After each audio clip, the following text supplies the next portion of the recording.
Rage Against the Machine continues to prove how their political leanings just cannot be matched.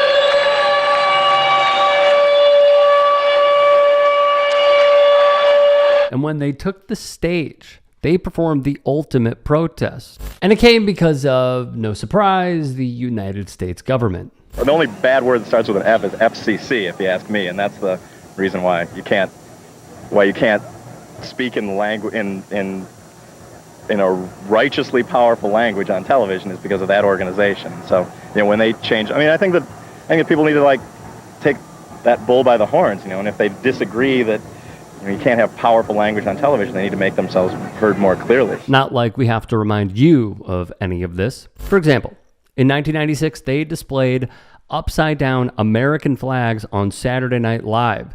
After the performance, staff members told the band to depart the building, and executive producer Lorne Michaels banned them from ever returning.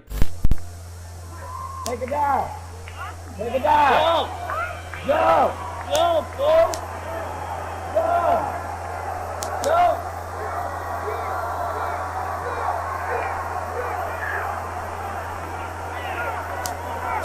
Anyway, this is pretty fat.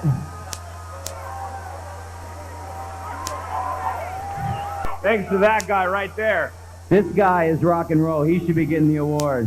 And no sore losers. That was bassist Tim Comerford climbing up a design at the MTV Video Music Awards. He would apologize for ever inspiring Limp Bizkit, stating, and I quote, "I wish I would have swung on that thing and brought it to the ground and just destroyed it. If I could do it all over again, I would have ripped that thing to the ground and shredded it." He'd go on to say it aged like wine. Point being, they don't give a They never have, and they never will. So why did they dress up as prisoners at Gitmo? The reasoning is rather simple, because it directly involves the band. Here's the full story. At Gitmo, prisoners were tortured in many ways that have been well documented. However, the Americans would use music as a tool. Days became weeks, then months. Overall, for 20 hours a day, a loop of AC/DC, Britney Spears, Metallica, Drowning Pool, Bruce Springsteen, Eminem, Sesame Street, Tupac Shakur, the Red Hot Chili Peppers, Aerosmith, Lil' Kim, Limp Bizkit, and others, including Rage Against the Machine, blared from the speakers to the prisoners at deafening volumes. The Valley Morning Star's write-up quoted Christopher Surf, who wrote the music for Sesame Street. "I wouldn't want my music to be a part of that," he said, adding he was horrified to learn of this. Artist Bob Singleton, who wrote the song I Love You, added, "It's absolutely ludicrous. A song that was designed to make little children feel safe and loved was somehow going to threaten the mental state of adults and drive them to the emotional breaking point?" Then Morello gave his 2 cents. "I suggest that they level Guantanamo Bay, but they keep one small cell and they put Bush in there, and they blast some Rage Against the Machine." Meanwhile, bassist Stevie Benton of Drowning Pool flat out loved that his music was being used. So what exactly did they love with these sort of attacks and torture? Donald Vance, a former military contractor and a prisoner who hailed from Chicago, Illinois, would tell the Associated Press that he thought of taking his own life.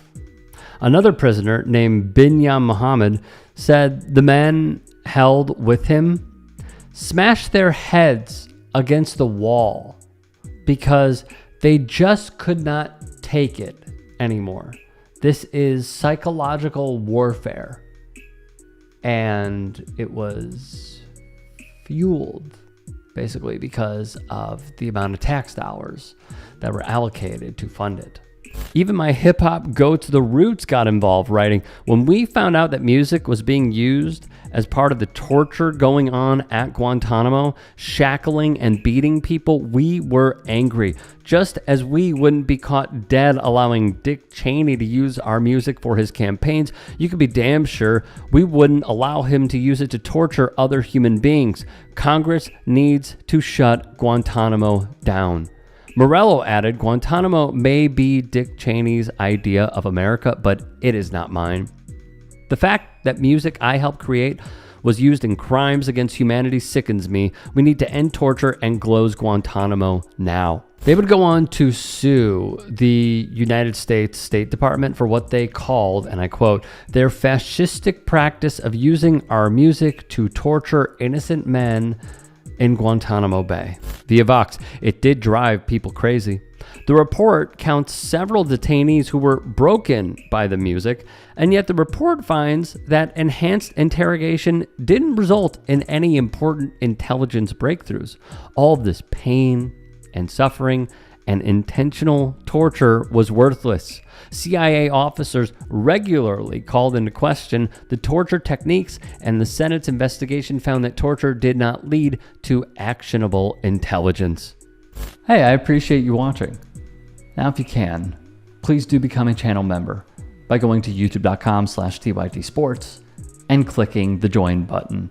If that's too much for you, you can just go to tyt.com/join to become a member. It helps all of us out here at the Young Turks and keeps our network afloat. In addition, you could follow me on my socials on Twitter, Instagram, and TikTok. Appreciate the love. Have a great day.